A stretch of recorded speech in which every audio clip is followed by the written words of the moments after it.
Yes, I'm Jack Norris. I entered the Air Force in February 1943, commenced training in Summers Camp at that time in Victoria. From there I went on to Ballarat wireless training course. I from there went to the gunnery course at Sale, and shortly thereafter on to Sydney and on our way to Brighton, where we completed our training. Our first training camp was at Lichfield, where I met a relative who had already completed his first tour and was gunnery leader at Lichfield. From there we moved on to Helmswell and ultimately to the Squadron at Binbrook by June 1944. We commenced operations on the 24th of June, which was several weeks after the invasion, which was June 6th, and one of our earliest trips was to relieve the army at the Falaise Gap, where General Montgomery was held up by stiff German opposition. Mainly from there we attacked targets on the Ruhr, which was the industrial centre for all the armaments, and we I recollect that we did 9 trips to this area, and it was always busily defended and quite frightening. 9 trips I think we did there, to places like Cologne, Essen, Gelsenkirchen, Dortmund, and another 8-hour trip down to Turin in Italy. I was one of the lucky ones where we were able to complete our 30 trips without mishap. We had frightening moments where we were approaching the target. You had to hope that you weren't coned by searchlights or picked up by German fighters who were dropping flares from above you to light you up. And although we were coned on 1 or 2 occasions, we managed to sort of corkscrew our way out of this problem by diving and swinging and swerving around, and then having to get back onto course to complete the bombing run. This was the nerve-wracking part, because the bomb doors had to be opened and the bomb aimer was in control, and what seemed to be an eternity as you approached the target, unable then to do anything for yourself until those bombs were dropped. So when bombs were away, it was a great relief, and we then escaped into the clouds and made our way home, hoping we weren't going to be followed by enemy aircraft. And so it went on like that. The bravest men were the men in the Mosquito aircraft, who were the pathfinders. Flying very low over the target, they would drop their markers in various colours and then advise us which one to bomb. So we would be told to bomb the yellow or bomb the red, and sometimes the voice would disappear and another one would take over. Their casualties were very heavy, and they were the brave men of the Air Force, I think. Some of the raids were quite successful because of the efforts made by the organisers of our bombing procedures to send off spoof raids in various directions, so that the Germans were confused as to what might be the target on the night. And we had aircraft going off with dropping what was called windows, which was aluminium strips about 12 inches long and about ½ an inch wide, that were dropped out of the aircraft to form what appeared to be a bombing force. And this confused the German radar, because they couldn't then understand which was the genuine force that was coming and to which target it was going.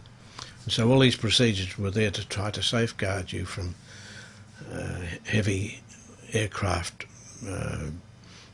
or fighting aircraft from the Germans who might be dispersed in the wrong direction. Of course, getting back to the squadron, yes, you would wait to see if it all had come in, and some aircraft just didn't return, and many times there was no explanation. People that were there and circulating on the squadron suddenly just disappeared, and you didn't know what had happened to them, although you guessed that they'd had a misfortune and been shot down. But sometimes months afterwards, people would return to the squadron and turn up, and not too many. And I can remember one story where this gunner had parachuted from the aircraft which was in distress and ultimately found himself landing on the back of a cow. From there he sought out help from the underground, and eventually they got him back to England. And there he was, back on the squadron.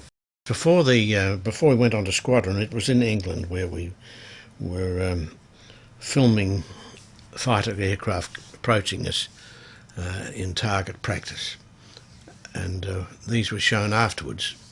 And fortunately, I was fairly good at this and headed the class, and so that was good from the captain's point of view. The skipper was pleased with me.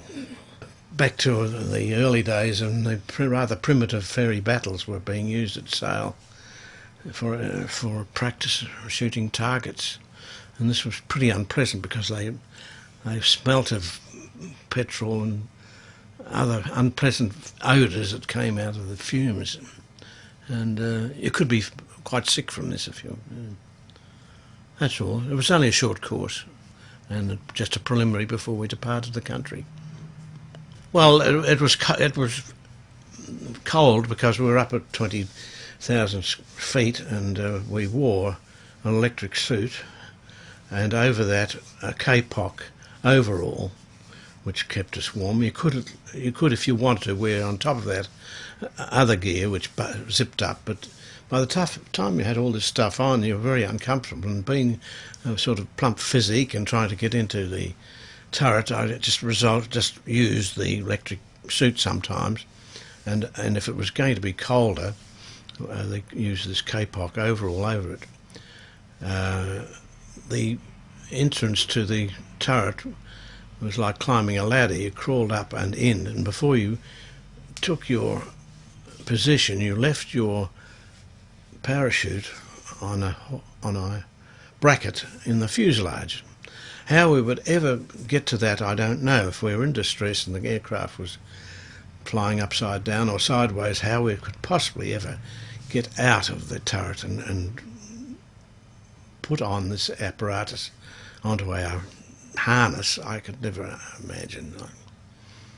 You were a dead duck. If anything happened, really, you had not much chance. And especially the tail gunner, who crawled into his turret and shut 2 sliding doors on himself and became quite separate from the rest of the aircraft. And he just swiveled himself around and was able to contact us by the intercom. But there you are. I think the heaviest casualties was with the tail gunner. The Lancaster bomber was very manoeuvrable, and but it was uncomfortable in this respect that we didn't have any compression units, or it was just noisy. You couldn't speak above the roar of the engines. You'd need to talk through the intercom to communicate anything. Otherwise it was just a noisy run the whole trip, and you just had to keep yourself alert and awake, because sometimes you could feel drowsy, and you had to be watching to make sure that the oxygen outfit that you were wearing, with a little rubber attachment pipe running to the mask you were wearing, didn't freeze up. Because if it freezed up, the oxygen wouldn't pump to you, and you wouldn't know, because you would just go blue and out to it. And so you had to be breaking it up all the time, as the condensation of your breathing would run down to the pipe and freeze. You therefore had to be very careful to be squeezing that corrugated pipe all the time. Otherwise, that was one of the menaces you had to overcome and be alert about. Well, we knew we were going home, and the war had been turning to that point where we were sowing mines over the Denmark, off the Denmark coast. It was one of the easiest trips we ever did. These were sea mines. Yes, sowing mines to sink ships, and that was our last mission. You could continue if you wanted to, and unfortunately there were 7 members to our crew. The only one that was keen to carry on was our pilot, and he went on by himself. The other 6 members, having felt they'd done their duty to this point, were prepared to return to Australia to go and fight the Japanese. And I suppose we were hopeful that by then the war would be over and we'd done our duty and survived. Unfortunately, our skipper went on, and we've learned since, of course, that he was killed in action on his 40th trip. I think we just got, well, nothing very formal. We were just posted to an area at Inverness in Scotland, where we were sort of waiting to be embarked onto a ship. And that wasn't very pleasant. It was cold, it was January, and we used to go out and parade at 9 o'clock in the morning in the dark. And the sergeant would call the roll, and we'd stand in snow. And so that was our farewell to England or Britain. By then I was heading for, I had applied for a commission. I can't remember doing this, but it became fairly automatic. If you survived, officers were appointed automatically as you completed your tour, and so I was interviewed by our station commander, VC Hugh Edwards, and he did ask me why I didn't want to continue on, and I'm only 19 years of age, mind you, and I just said, well, I think I've done my duty, I've done what I've been asked to do, and I want to get back into civilian life as soon as possible. And he just nodded his head. He was sitting there with a bulldog at his feet.